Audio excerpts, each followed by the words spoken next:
Sedikit pertanyaan kecil Bapak Ibu sekalian di sini. Ada ayat tadi yang berbunyi wa atakum min kulli ma sa'altumuh, dan Allah memberikan kalian semua yang kalian minta. Bagaimana Bapak Ibu fahamin ini? Saya jelaskan begini. Semua yang kita minta memang betul Allah sudah kasih Bapak Ibu sekalian. Yang belum dikasih adalah sebagian kecil. Contoh, tiap hari kita lapar nggak? Baik, laparnya hilang nggak? Kadang-kadang kita cuma bilang lapar. Baik, kita berusaha masuk ke toko, masuk ke restoran, makan, selesai. Berarti apa yang kita minta sama Allah, lapar. Hanya ucapan itu saja, dapat makanan. Haus kita tiap hari kan terjadi haus. Tapi hilang dahaga kita, haus. Allah berikan. Tiap hari, tiap saat kita butuh oksigen. Mata kita butuh cahaya, telinga kita butuh suara. Semuanya Allah kasih. Yang Allah belum kasih sebagian kecil. Sebagian kecil. Sebagian mungkin ada 1-2 permintaan yang Allah belum kasih. Itu pun kalau Allah tidak kasih. Ada materi saya di YouTube judulnya Dahsyatnya Doa. Bapak Ibu kalau nonton itu 2 jam lebih saya ceramah tentang kadang-kadang Allah tidak kasih kepada seorang hamba kalau dia minta. Itu justru karena Allah sayang sama dia. Ada contoh satu orang di Saudi. Dia mau menikah sama seorang wanita. Ini kisah nyata. Dia mau nikah sama seorang wanita. Sudah melamar, sudah diterima. 3 bulan lagi sudah akad nikah. Laki-laki ini sangat suka sama perempuan ini. Ini kisah nyata. Kemudian setelah itu 2 bulan kalau tidak salah sebelum dia menikah, perempuan ini batalkan. Nggak jadi nikah. Heran, tidak ada sebab. Padahal laki-laki ini orang soleh. Ini salah satu dosen di Ummul Qura namanya Dr. Muhammad yang menceritakannya. Saya dengarkan di kaset beliau dan sangat luar biasa kisahnya. Dia mengatakan, saya tahu orang ini. Siapa orang ini saya tahu. Orang ini sangat soleh luar biasa. Ibadahnya, sholat malamnya, doanya luar biasa. Gitu.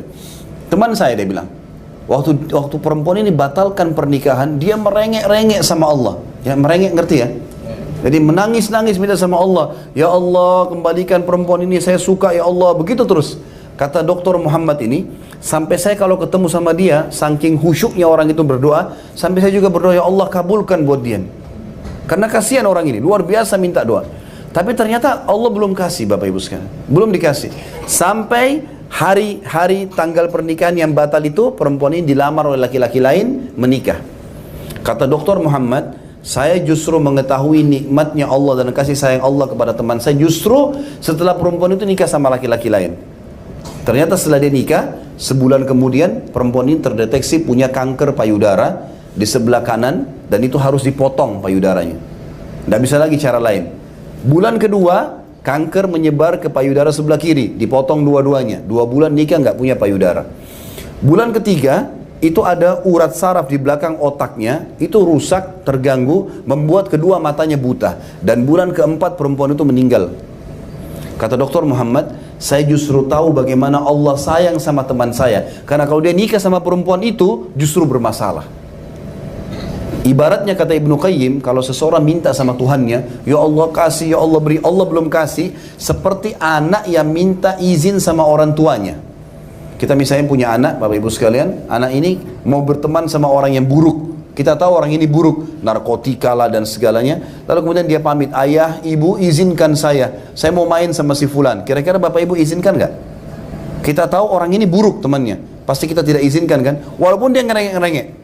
Kata Ibnu Qayyim, perumpamaan hamba yang ngerengek sama Allah belum dikasih, seperti itu. Allah tahu kalau dikasih malah bahaya buat dia.